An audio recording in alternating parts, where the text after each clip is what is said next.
I got the invitation 2 weeks before the party. Glossy cardstock, gold cursive font, and a little line at the bottom that read, "Formal attire only. We're celebrating greatness." I knew exactly who had written that line. My younger sister Ava, the newly minted graduate in business administration, the family's golden girl. I stared at the envelope for a long time, then set it on the kitchen counter next to a basket of groceries I'd just bought after my shift. 10 hours behind a register, then a second job delivering flowers until sunset. My feet were sore, my back ached. But somehow that envelope managed to sting worse than both. It wasn't that I didn't want to go. It was that I didn't know if I could handle another evening of pretending I belonged.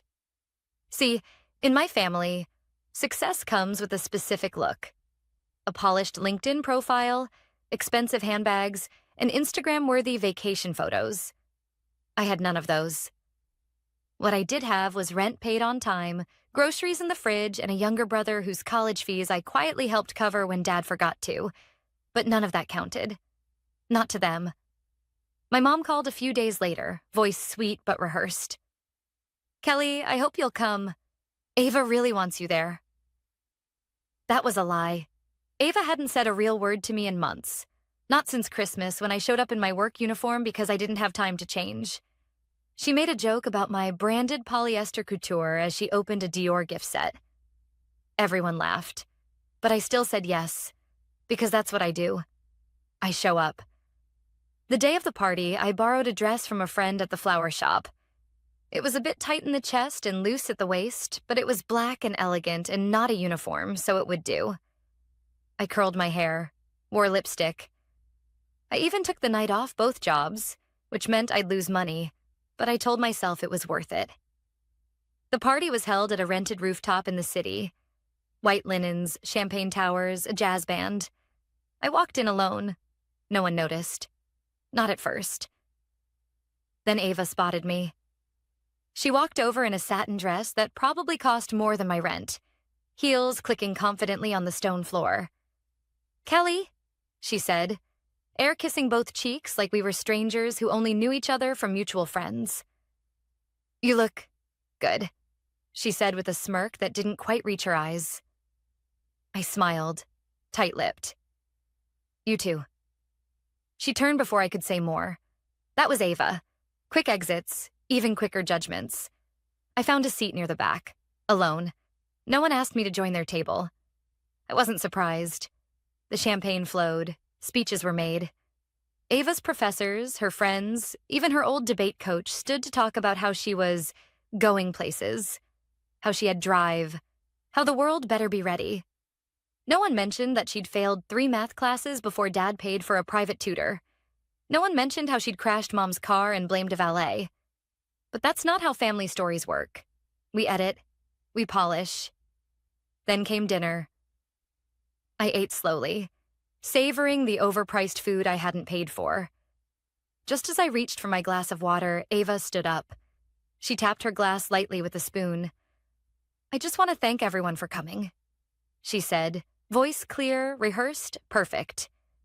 "It means so much to have you all here as I celebrate the end of one chapter and the beginning of another." Polite applause. She looked around, then paused, eyes locking on me. "And of course," she added, "I want to thank my family, especially my big sister Kelly." I froze. She's taught me a lot. Like how to keep a job for 12 years and never get promoted. Laughter. Real laughter. My uncle actually slapped the table. Ava smiled. "Imagine being 30 and still a cashier." She said it like a compliment, like it was funny. It wasn't. Then my dad chimed in, wine glass in hand. "Some of us move up," he said, grinning. "Others stay behind." More laughter. Mom gave a tight smile. My brother stared at his plate. I wanted to sink into the floor. The sting hit hard. Not because I was ashamed of my job, but because of who said it. Family. The people who were supposed to know better. And just when I thought it couldn't get worse, a voice rose from the other end of the table. Calm, clear. "To the woman who pays all our salaries." Heads turned. It was my boss. I didn't even know he was coming. He stood holding his glass. To Kelly, he repeated. The woman who owns the company you all think she just works for. Silence. Absolute, deafening silence. Ava's smile dropped. My father blinked. Forks paused midair. I sat frozen, heart racing, the weight of years pressing down and lifting all at once. I didn't know it then, but that night was going to change everything. The silence after my boss's toast felt like it had weight. Not the awkward kind that comes when someone forgets a line in a speech, but the kind that cracks through a room like a storm splitting open a calm sky. I didn't move. I couldn't.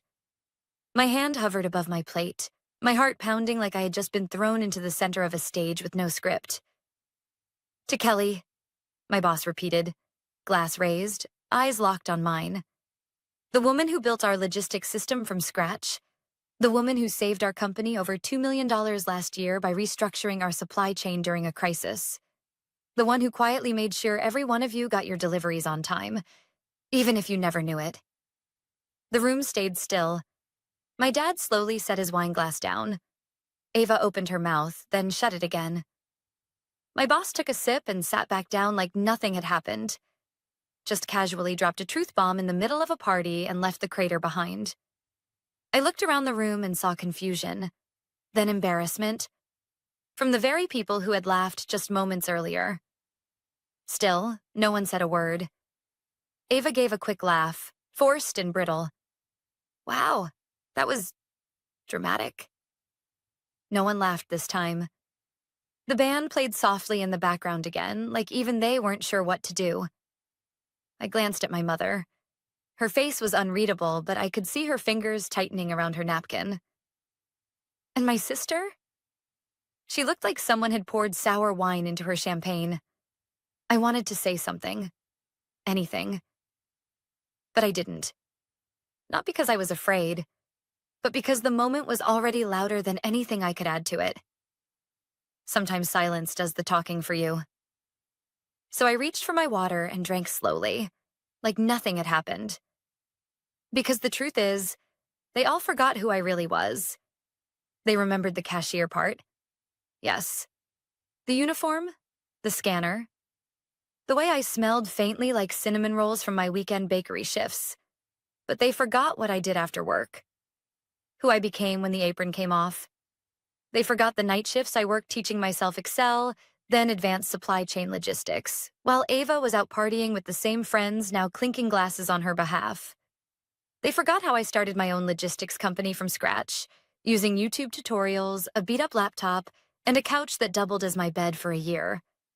They forgot how I built a client base through word of mouth and relentless reliability, how I reinvested every dollar instead of buying myself anything new, how I stayed small on purpose so I could stay lean and flexible and ahead of the corporate dinosaurs. And they never knew, because I never told them. Why would I? The few times I tried to explain what I did, I got blank stares. My father once said, "So, you deliver packages?" And when I clarified, he nodded like he understood, then told someone I drove trucks for Amazon. So I stopped trying. I let them believe what they wanted. I didn't correct them when they called me just a cashier or the dependable one, like it was both a compliment and a pitying shrug. I kept my head down, focused on my work, paid my taxes, built my company one contract at a time. But that night, as I watched their faces shift, from arrogance to confusion to something dangerously close to shame, I realized something. They didn't forget who I was. They never bothered to find out. My success hadn't happened in secret. It had happened quietly. And in a world where noise is currency, quiet work is often mistaken for no work at all. But my boss knew, because he saw the nights I stayed late to help him rework his projections when the market tanked. He saw the emails I sent at 2 a.m. with new optimization plans. He saw the way I treated everyone on our team like they mattered. Because I had once been overlooked too. That's why he showed up. Uninvited. Unannounced. Because he knew the room I was walking into wouldn't see me unless someone forced them to. And he was right. After dinner, people started approaching me. Not many, but a few. My cousin Josh, who once called me the family turtle, said, "Didn't know you were running stuff like that. That's impressive." His girlfriend nodded awkwardly beside him. My aunt offered me another glass of wine and said, "You always were the quiet achiever." Like that suddenly made everything okay. But I didn't need their compliments. I wasn't hungry for their approval anymore. That night didn't mark the beginning of my transformation. It marked the moment they were finally forced to see it. And Ava? She didn't come over. She just stared from across the room, sipping her champagne like it had betrayed her. But I knew better. Her problem wasn't that I was still a cashier at 30. Her problem was that I had been, and still outran them all. The party thinned out slowly after dinner, like people weren't quite sure how to leave. Or maybe they were trying to recover the vibe that had shattered so abruptly. Small talk buzzed here and there, laughter felt forced, and the champagne didn't flow as easily as before. I stood by the railing of the rooftop for a moment, letting the night air hit my face. The city lights shimmered below, steady and indifferent. I liked that about the city. It didn't care who you were trying to impress. It just kept going. Behind me, I could hear the clinking of glasses and murmured apologies, pretending to be compliments.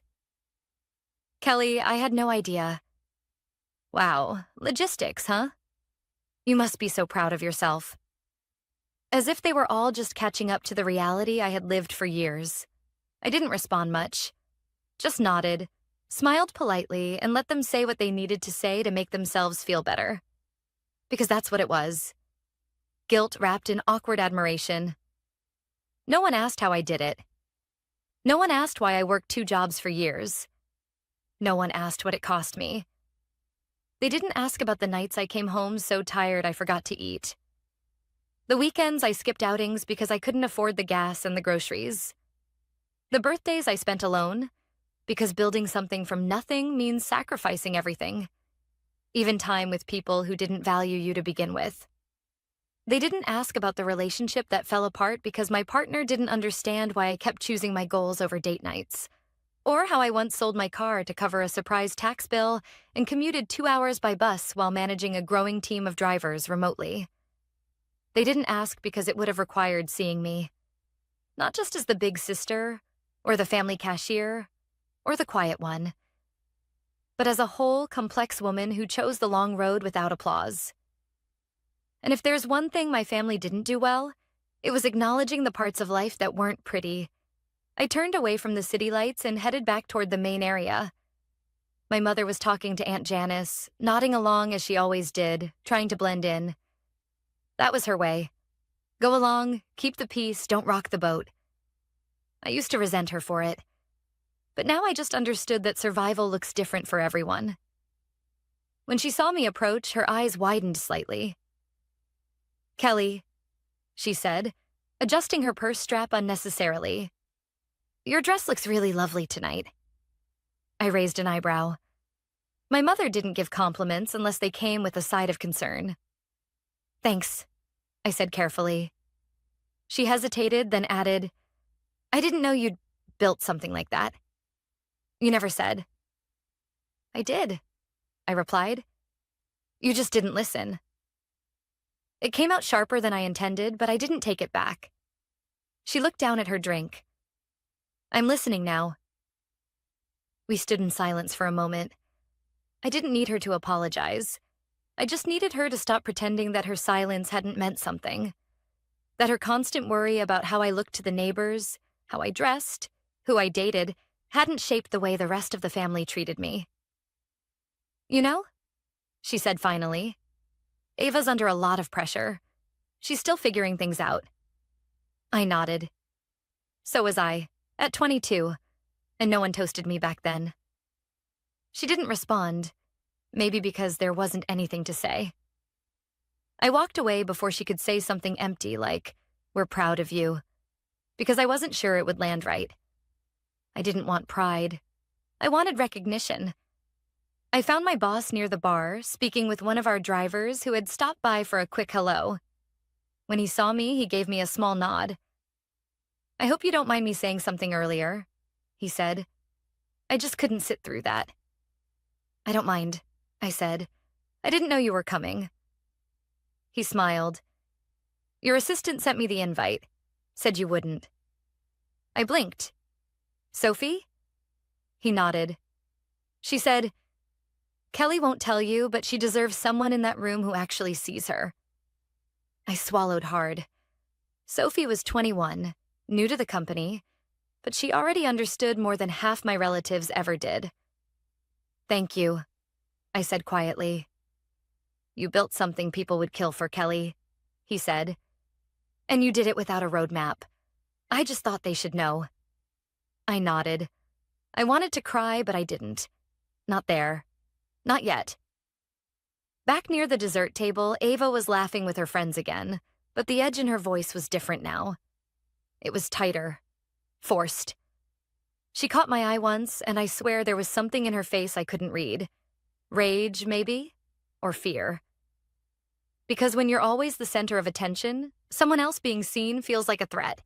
I didn't go over to her. She knew where to find me. And for once, I wasn't going to shrink myself just to make her comfortable. I walked back to the railing one last time and watched the skyline shimmer again. I wasn't done yet. The party would end, but the ripple it caused was just beginning. They had laughed at me for staying behind. But the truth was, I had been building behind the scenes, brick by brick. And now, the house stood taller than any of them expected. I didn't plan on staying much longer. After my boss's toast, the party had taken on a strange new shape. Like someone had quietly rearranged all the furniture in a familiar room, and no one quite knew where to sit anymore. Conversations were shorter. Smiles didn't reach as far. And Ava? Well, Ava had stopped glowing. But just as I was about to gather my things, she found me. Hey, she said, her heels clicking sharply across the patio floor. Got a second? I turned, surprised. Her voice didn't have the usual edge. If anything, it sounded hesitant. Like she'd practiced this approach in the mirror and wasn't sure it would land. Sure, I said. She motioned toward a quieter corner of the rooftop, away from the string lights and dessert tables and family buzz. I followed, partly curious, partly cautious. For a moment, we stood side by side in silence, looking out over the city like we were tourists in our own lives. So, she began, that was unexpected. I nodded. Yeah, I didn't know you were doing all that, she said, folding her arms. Her tone was careful now, but still laced with something else. Resentment, maybe, or confusion. You didn't ask, I replied. She glanced sideways at me. You could have told me. Would you have listened? That hung in the air between us like a challenge. She looked away first. I didn't mean for my joke to come off that harsh, she added, voice softer now. It was just a bit. No, I said. It wasn't. She blinked, clearly caught off guard. It wasn't just a bit, Ava. It was layered. You knew what you were doing. And it landed exactly how you wanted it to. Until it didn't. Her shoulders tensed. I didn't raise my voice. I didn't need to. The weight of my words came from years of silence. You've always made me the example, I said. The one you rise above. The cautionary tale. I let you do that for years because it was easier than fighting you for space I was never going to be given. She shifted on her heels. That's not fair. It is. I cut in calmly. And deep down, you know it. There was a long pause. Then she said something I didn't expect. I guess I just thought I'd be further ahead by now. That admission cracked her armor a little. I mean, I have the degree, the internships, the polished resume. But I'm still waiting for an offer that doesn't treat me like a glorified assistant. And here you are, running a whole company. I didn't say anything right away. I wanted to let that settle. Ava had always been the one with the shiny milestones, the framed certificates, the Instagram likes. But now the comparison that had always favored her had flipped, and she didn't know how to sit with that. You think this happened overnight? I finally said. You think I woke up one morning and found myself successful? I bled for this. I sacrificed for this. I worked when no one was watching and kept going when no one believed in me. Her eyes dropped.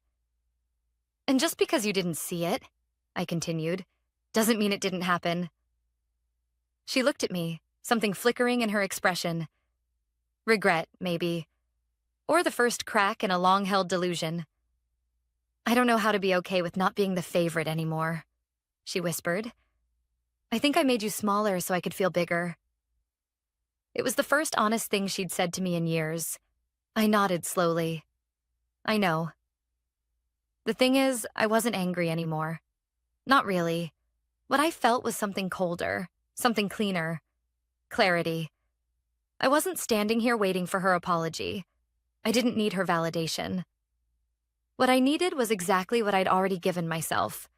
The freedom to walk into any room without shame. You don't have to be the favorite, I said quietly. You just have to be real. She didn't respond. Just stood there, hands clenched as if holding back all the things she wasn't ready to face. I should get back, I said, turning to leave. Kelly? I paused. Do you think we'll ever be close again? I thought about that for a moment. I think we never really were, I said gently. But maybe someday, we could start something real. If you want that. She nodded, slowly. I didn't wait for her to say more. I just walked back into the warmth of the lights, the music, the people. And for once, I didn't feel like I was performing. I felt like I was finally seen. The masks were slipping one by one, and maybe, just maybe, that was the beginning of something better than pretending. The elevator ride down was quiet. Just me, my heels in one hand, and the weight of everything that had finally been said. My phone buzzed in my clutch. Twice. But I ignored it. I needed the silence more than I needed anyone's follow-up message. I needed a moment where I wasn't explaining myself or accepting hollow praise or pretending I wasn't hurt. I stepped out onto the street and inhaled. The night air was cool, and for the first time all day, I felt like I could actually breathe. My car was parked around the corner, but I didn't head there right away. I walked a block or two, letting the noise of the city surround me. It was a different kind of hum, one that didn't ask me to shrink. When I finally sat behind the wheel, I checked my phone.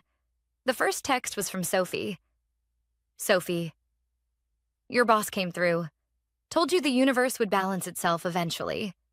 I smiled. The second text was from my mom.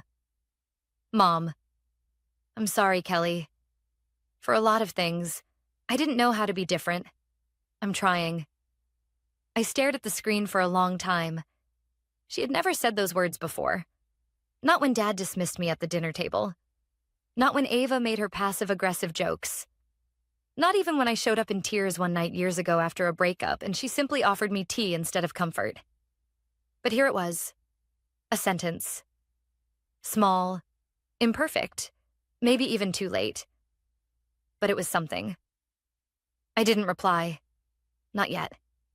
Instead, I drove home. My apartment was dark and still. I clicked on the hallway light and stood in the doorway for a minute, looking at the life I had built. The secondhand couch with the little tear in the armrest. The thrifted bookshelf filled with business books and one plant that refused to die. The small but steady reminder that every single thing in here had been earned, not handed down. There was a time when I would have looked around and seen lack. Now I saw proof. I slipped off my shoes, padded into the kitchen, and made tea. Not the fancy kind Ava probably drank. Just peppermint in a chipped mug I loved because it was mine. I sat at the table and opened my laptop, half on autopilot. I had 3 new client requests sitting in my inbox. One from a company in Boston I'd been hoping to land for months. I flagged it to respond to in the morning. Then I clicked over to our internal team chat. A new message blinked from Javier, one of our warehouse leads. Javier. Saw the speech your boss gave. Sophie shared the clip. Damn, we knew you were a badass, but... My breath caught. He posted a video. The moment, that moment, My boss raising his glass. The quiet, the stillness, the words, "To the woman who pays all our salaries." Someone had filmed it. The video had already been shared dozens of times within the team thread. Reactions flooded in. Clapping emojis, fire emojis, one gif of a mic drop, and then a comment from Leah, our head of HR. Leah: "It's wild how the people outside the company still see her as just a cashier, and yet we'd follow her into war. Respect, Kelly. Mad respect." I stared at that message, and suddenly I felt it. Not pride, not validation, but peace. They saw me. The people I built something with. The ones who knew what I did every day. They didn't care about degrees or family titles or old stories. They respected me not because of a speech, but because they had watched me earn it. And somehow that meant more than anything Ava or my dad could ever say. I closed the laptop and leaned back in my chair. For so long, I'd been trying to prove myself to the wrong audience, trying to make people proud who had already decided what I was worth. But the people who mattered, they already knew. They saw every late-night email, every strategy that worked, every decision that protected jobs when cuts were coming. They didn't need me to wear a new dress or deliver a clever speech. They just needed me to keep showing up. And I did, over and over again, even when no one clapped, especially then. That night, for the first time in a long time, I didn't feel the need to be bigger, better, more. I didn't need to win anyone over or fix the past. I just needed to rest, because the fight was over. They had finally seen what I had always known. The next morning, I woke up to sunlight filtering through the blinds and the quiet hum of a world still spinning, unbothered by the drama of rooftop toasts or shattered family illusions. My phone had over 20 unread messages. I didn't check them right away. Instead, I brewed my coffee and stood barefoot on my balcony, watching the city move. People rushing to jobs, to school drop-offs, to lives as complicated as mine. None of them knew what had happened the night before, and I liked that. It reminded me how small even the biggest storms can feel once you're out of them. When I finally did check my phone, the texts were a mix. "Mom, would you come over for lunch this weekend? Just you and me? Cousin Lara, you're kind of a legend now. I had no idea. Sorry for being, well, like the rest of them. Ava, I've been thinking a lot about what you said. I'll call when I have the courage." Even my father had texted. "Dad, well, I suppose I underestimated you. That won't happen again. No apology, no ownership, just a clumsy olive branch." But for once, I didn't ache for more. I didn't feel the need to explain, to prove, to fix. I just let the words sit there, weightless. That afternoon, I went into the office. Not because I had to, but because I wanted to. I walked past the receptionist who greeted me with a grin wider than usual, past my team huddled over a whiteboard, deep in logistics planning. My office door had a Post-it stuck to it, boss mode activated. "Sophie," I laughed. For the first time, I let myself really laugh. Inside, everything was as I'd left it. Tidy, organized, mine. I sat at my desk, ran a meeting, approved a new hire, then spent 15 minutes helping a junior analyst figure out a pricing error. She apologized twice for not getting it sooner. I told her what no one ever told me. It's okay. We learn. That's how we grow. And I meant it. At lunch, Sophie knocked on my door. "You good?" she asked. I nodded. "I'm more than good." She sat down. "I wasn't sure if I overstepped by inviting your boss to that party." "You didn't," I said. "You gave me a moment I didn't know I needed." "Yeah," she said, smiling. "It was kind of badass." We both laughed again. Later that day, I got a call from a new client. Big one. National chain. Said they'd seen the video, heard about our company from a mutual contact, and wanted to talk about a multi-state deal. Funny how visibility works. I had built something extraordinary in the shadows. But it took one spotlight moment for the world to turn its head. That evening, I went home, Kicked off my shoes and made a simple dinner. Just toast and soup and my favorite playlist humming softly in the background. It wasn't glamorous, but it was mine. And I realized something, standing there with a wooden spoon in one hand and music floating through the apartment. I had spent years shrinking, not because I wasn't proud of who I was, but because I thought my value had to be wrapped in silence. That if I worked hard enough and kept my head down, eventually someone would notice. But the truth is, silence never saved me. I did. Not with speeches or drama or clapbacks, but by showing up, over and over, by building when no one believed, by choosing purpose over performance. That graduation party? It didn't change me, it just revealed me. To them, and to myself. Ava and I still weren't close. We might never be. But that no longer felt like a wound.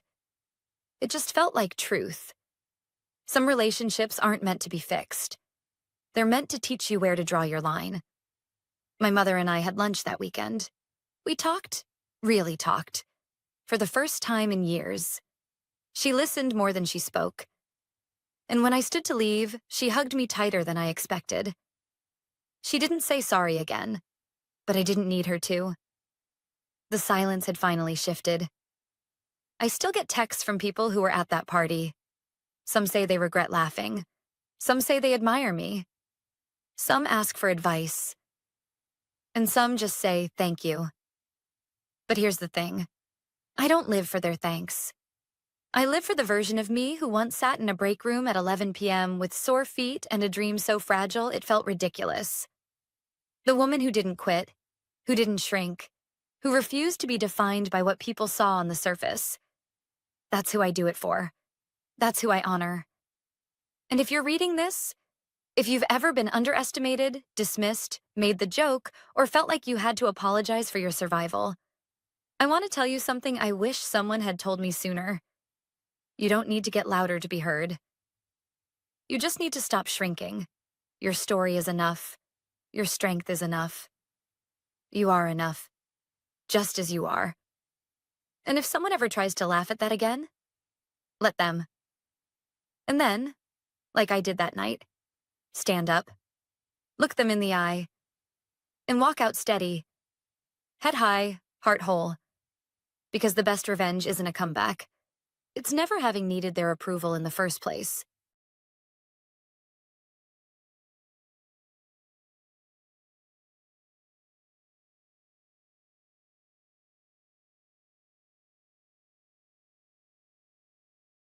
My name is Kelly Morgan, and for most of my adult life, I believed that loyalty, hard work, and sacrifice would eventually be rewarded. That if you gave everything to your family, they'd always have your back.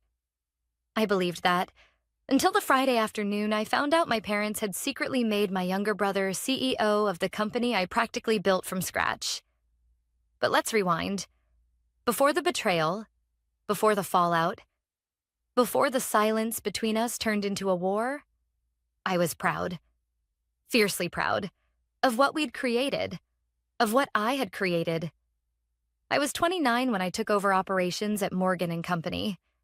Design Build, our family-owned construction and renovation business. My parents, George and Ellen Morgan, had founded it together out of a 2-car garage when I was still in middle school. Back then, it was just small kitchen remodels and patio jobs. But I watched my dad carry drywall with blisters on his hands, and my mom chase down payments from clients while managing invoices in an old Excel file that crashed every time you sneezed. By the time I graduated with my degree in architecture and business, they were still stuck in the old ways. No project management system, no CRM. Contracts were still printed and signed with pen. It was charming, but it wasn't scalable. So I came home and went to work. Not for a paycheck, but because I believed in their dream. I made it mine. Within 2 years, I'd implemented streamlined workflows, negotiated contracts that tripled our revenue, and brought in clients with names my dad used to read about in trade magazines. By 33, I was managing all major accounts, overseeing staff, and running the entire company, on paper and in practice. And then there was Landon, my younger brother by 3 years. Smart? Yes. Driven? When he wanted to be. But while I was in the office at 7 a.m., Landon was still finding himself. He traveled, tried tech startups, failed twice, and spent a year in Thailand meditating and redefining his professional identity. I didn't resent that. Not at first. We were just different people. But things started shifting 2 years ago when Landon returned home and, suddenly, wanted in on the family business. My parents welcomed him back with open arms. My dad gave him an executive strategy consultant title. He sat in on meetings but didn't take notes, offered visionary insight but couldn't explain a spreadsheet. Meanwhile, I stayed late to fix his mistakes, rebuild broken client trust, and keep the machine moving. Still, I told myself, this is family. Be patient. I was loyal. To a fault. Until that Friday. We had just wrapped the final design presentation for Hawthorne Properties, our biggest client to date. A $5 million contract was in the pipeline, and they were ready to move forward. After the meeting, I went into the back office to print some documents and found an envelope sitting on my chair. It wasn't addressed. Just my name written in my dad's familiar handwriting. Inside was a copy of a resolution. Landon Morgan appointed CEO of Morgan & Company, effective immediately. No discussion. No explanation. No conversation. I stared at it for what felt like an hour. I didn't cry. I didn't scream. I just sat there with this icy, hollow feeling rising through my chest. My hands went numb. I reread the paper, convinced it had to be a draft, a mistake, a joke. But it wasn't. My name appeared nowhere. I walked out of the office, past our design board, past my frame certifications, and into the conference room, where Landon was joking with one of our junior architects like it was just another day. My parents? Nowhere to be found. So I made a decision right then. If they wanted Landon to run the company, he could. That night, I logged in from home, backed up my personal files, deleted every system shortcut and internal process guide I'd built over the years from the shared drive. Files only I had access to. I didn't destroy anything. I just removed my contribution. What remained was theirs to manage. Or not. The following Monday, I didn't show up for work. And I didn't answer my phone when my dad called 5 days later, his voice tight with panic. Kelly, we need to talk. Hawthorne's pulling out. They said you're not on the project anymore and they're not comfortable moving forward. I texted him back one sentence. Ask your golden boy. He's in charge now, right? What followed would change the future of our family forever. When I sent that text, ask your golden boy. He's in charge now, right? I didn't expect a reply, and for the next 48 hours, I didn't get one. The silence was deafening. It felt like the kind that comes not from confusion, but from scrambling. I imagined my father pacing his office, Landon fumbling through contracts he never read, my mother pretending nothing was wrong while offering someone tea. I didn't feel vindicated. Not really. Mostly I felt tired. It had been exactly 8 days since I'd walked out of Morgan & Company, and in that time I had done something I hadn't done in over a decade. Nothing. No early meetings, no project calls, no client emails. Just long walks, uninterrupted meals, and staring at my phone waiting for a call that never came. Until now. On Wednesday morning, my mother's name lit up my screen. "Sweetheart," she said immediately, her voice syrupy. "You've made your point. We really need to talk about this professionally. Can you come to dinner Sunday? Just the 4 of us."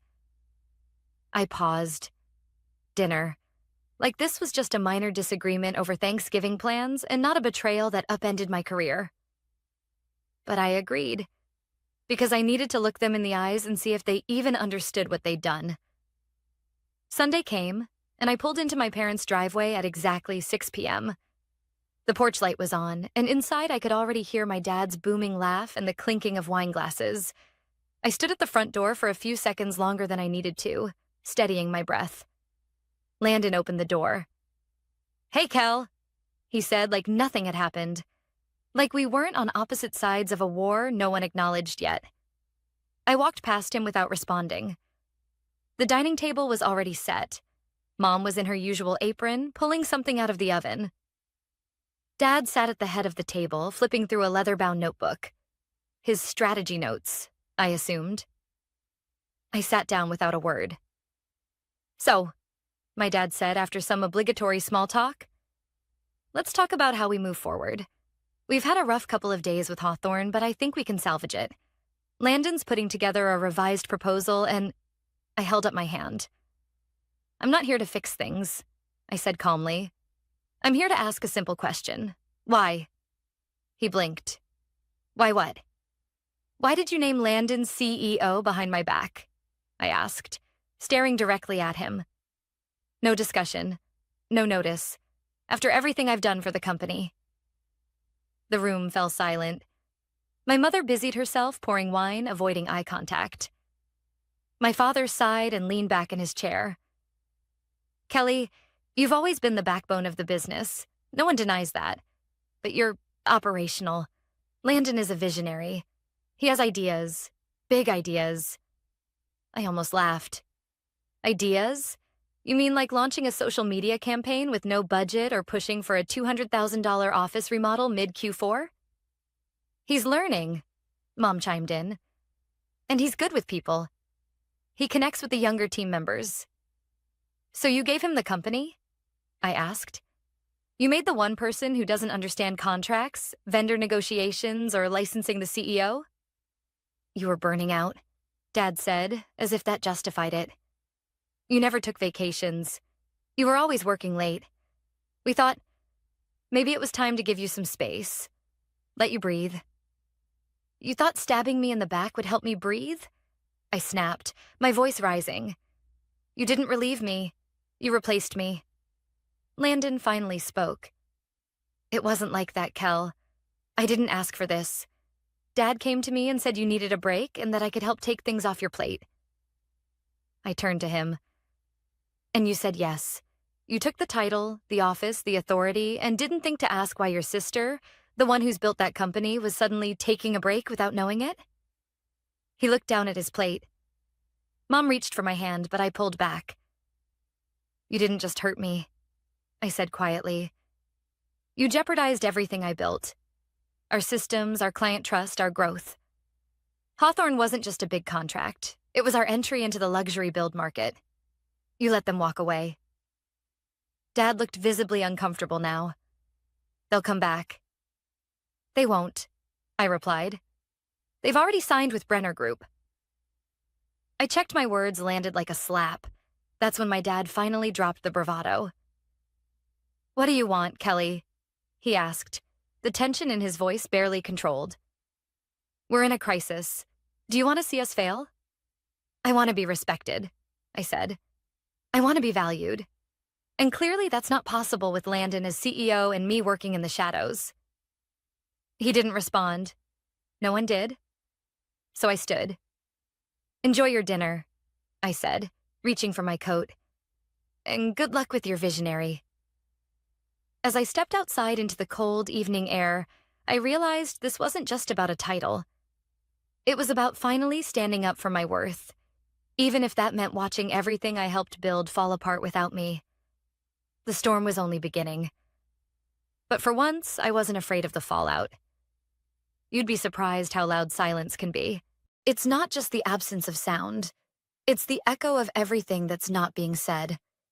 It was in every text that didn't arrive, every call I didn't make, every email I didn't answer. After that Sunday dinner, I shut it all off. No contact with Morgan and Company. I muted the group chats, turned off work notifications, and let my personal phone sit untouched on the counter for hours at a time. For once, I wasn't racing to respond to someone else's urgency. The strange part? No one came after me. No calls from my dad. No tearful apology from my mother. No surprise visit from Landon. Just silence. For a few days, I didn't know what to do with it. I kept waking at 5:30 a.m. on autopilot, only to realize I didn't have to be anywhere. I'd make coffee, check my inbox, remember there was nothing to check, and sit in the stillness, unsure what the next step should be. By Thursday morning, the unease had shifted into something closer to clarity. I had built Morgan and Company's client network from the ground up, designed systems that saved the company thousands every quarter, and led every major project for the last 6 years. But I'd never documented any of it in detail, because I never planned to leave. My knowledge lived in my head. My relationships were personal. My strategy wasn't written in a playbook. And now, they had the title. I had the leverage. I decided it was time to reclaim my narrative, so I began organizing a portfolio, not to take anything from the company, but to protect what I had contributed. I documented every major client I had brought in, every project I had managed, every system I had created or improved. I contacted Sienna Jacobs, a former colleague turned executive recruiter, and scheduled a lunch. "You have no idea how in demand someone with your background is," she said after scanning my resume. "You're what they call a unicorn. Technical skills, leadership experience, proven results. Firms would kill to bring you in." I laughed bitterly. "That's funny. My own family didn't seem to think so." Sienna didn't sugarcoat it. "They probably underestimated you because they think they already know you. That's the curse of family. Familiarity breeds blindness." That line stuck with me. Familiarity breeds blindness. It explained so much. On Friday, things finally started to unravel. It began with a voicemail from Clint Reynolds, one of our top project managers. His voice was tight, like he was trying to sound calm but failing. "Hey, Kelly. Sorry to bother you. Listen, do you happen to remember where you stored the spec documents for the Baxter Hills project? Landon says he can't find them anywhere, and the client's asking for confirmation by 4 p.m. today. No one knows how to respond." I didn't reply. An hour later, another voicemail, this time from Karen, our head accountant. "Hi, Kelly. I know you're away, but we've run into a problem with the budget tracking system. It's not syncing with the new estimates, and Landon told me to call you. He said you'd probably know what to do. Please call me when you can. It's time sensitive." By the afternoon, the silence had broken completely. 6 missed calls, 3 emails, 2 LinkedIn messages. They needed me. But here's the thing. Needing someone isn't the same as valuing them. They didn't value me enough to involve me in a major leadership decision.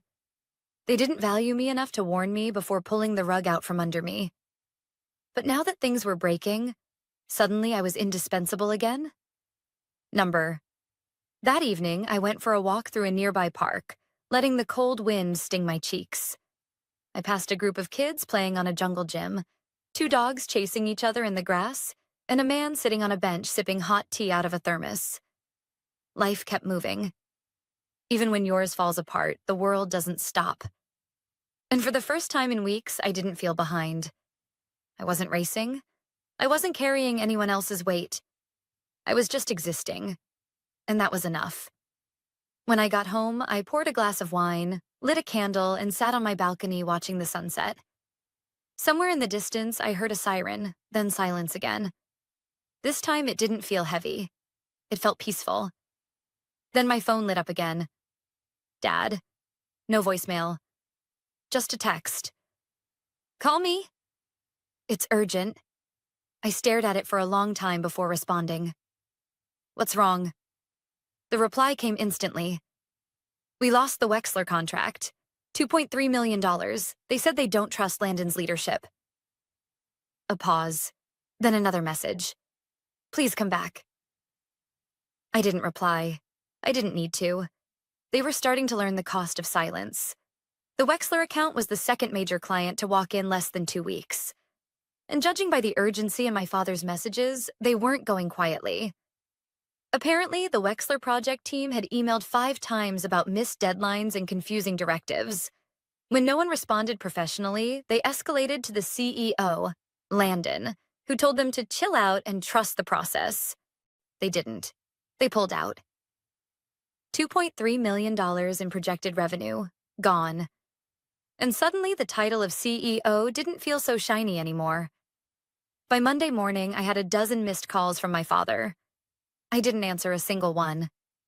I wasn't being petty. I was being intentional.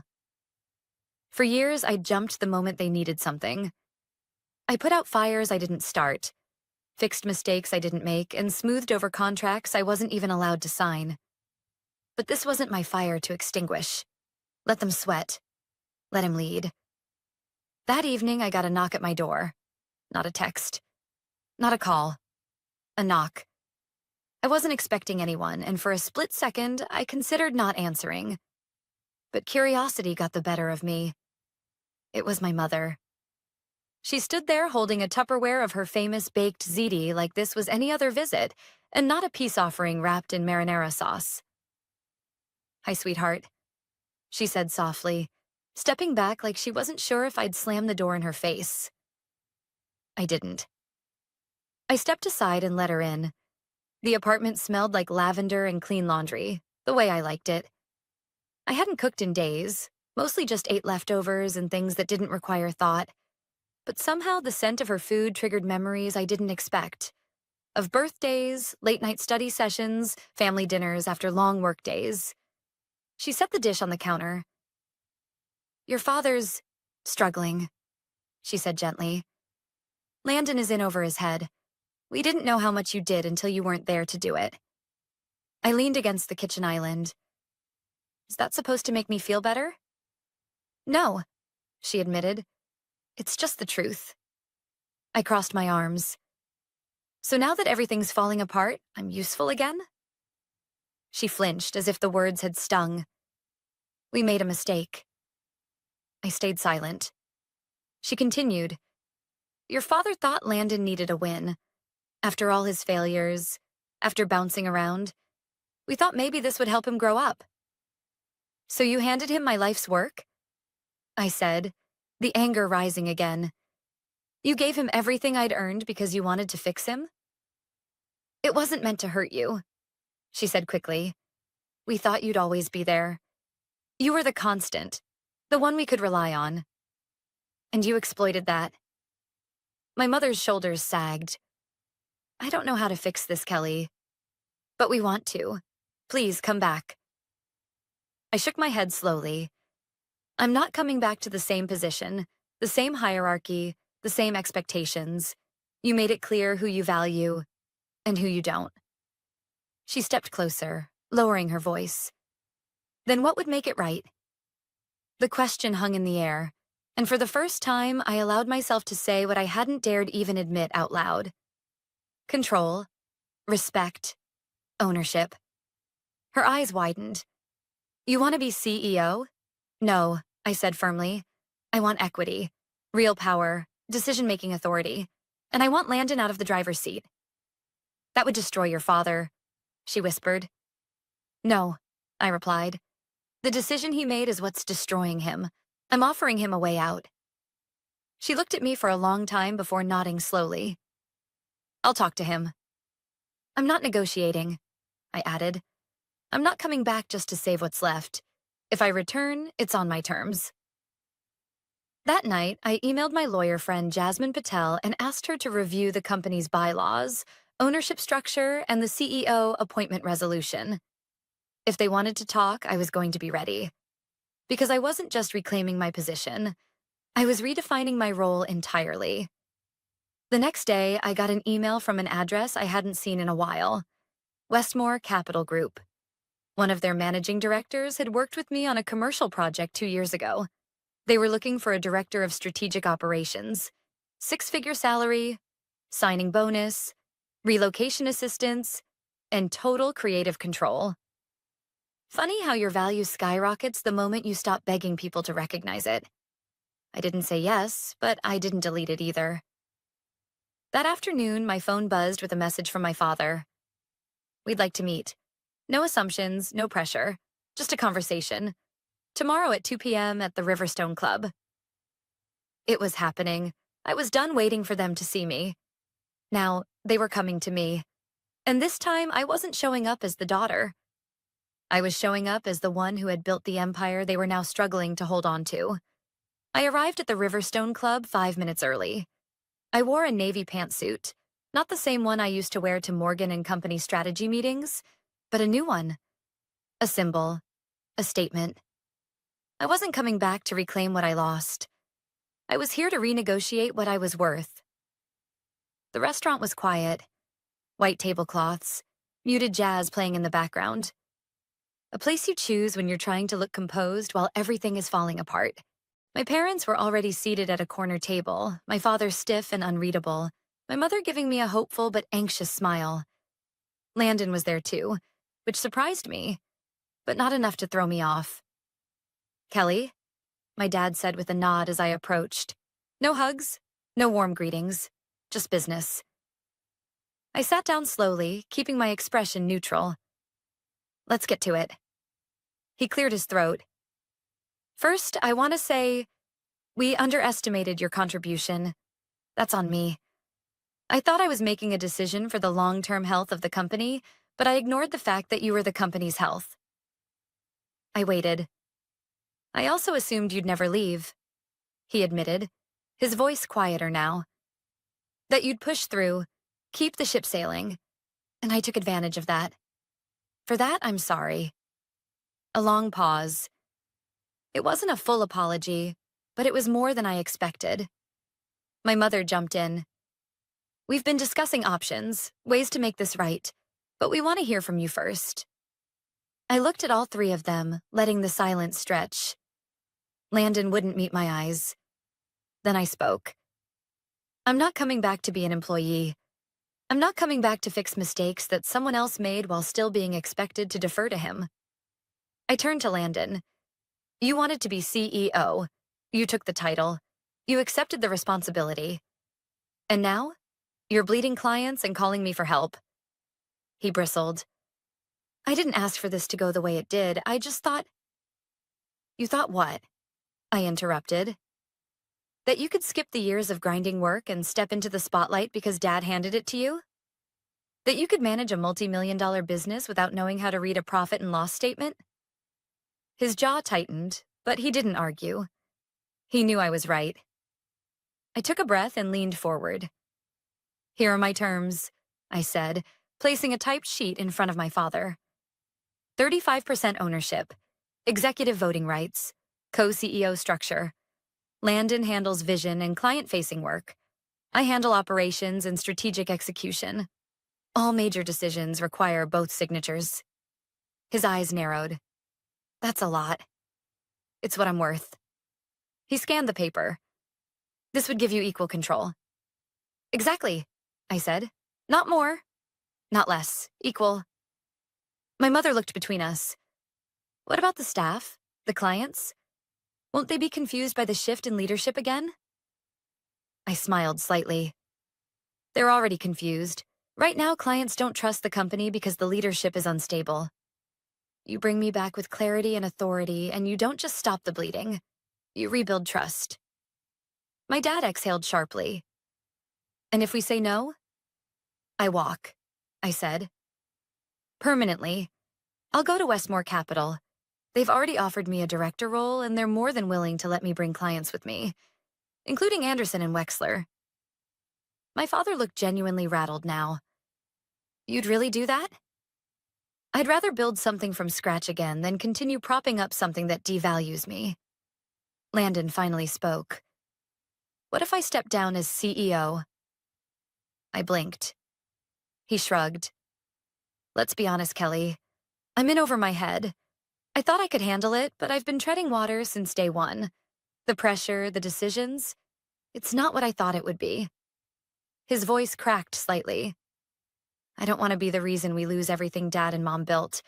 If sharing control with you fixes this, then I'm in." That was the most mature thing I'd ever heard my brother say. My father looked down at the paper again, then up at me. "I'll have Harold draft an agreement," he said quietly. I nodded. "Good. I want it signed and filed before I step foot back in that office." "And your title?" he asked. "Chief Operating Officer," I replied. "But functionally, I'll be calling the shots right next to Landon." There was nothing else to say. We shook hands, not as father and daughter, but as business partners. The official papers were signed 10 days later. 35% equity, shared executive control, a legally binding agreement that ensured no major decision at Morgan and Company could be made without my approval. I didn't return to the company as someone who needed a job. I returned as a woman who had proven her worth by walking away and had the courage to set the terms of her return. For the first time in years, I wasn't operating from exhaustion, guilt, or misplaced loyalty. I was walking back into that building on my own terms, and it felt damn good. The staff's reaction was cautious at first. I couldn't blame them. Rumors had flown during my absence. Some thought I was fired. Others said I'd quit in protest. The truth was murkier, and they could see the shift in me when I walked into the Monday meeting wearing confidence like armor. I didn't sugarcoat anything. I'm not here to undo the past few weeks, I told them. What's done is done, but I am here to rebuild what we lost and take us somewhere better. There was a pause. Then Clint, one of the senior project managers, stood and said, "We missed you, Kelly." The room exhaled. So did I. Landon, to his credit, didn't shrink from the transition. He kept his role as co-CEO, but focused on outreach, branding, and creative vision, things he actually enjoyed.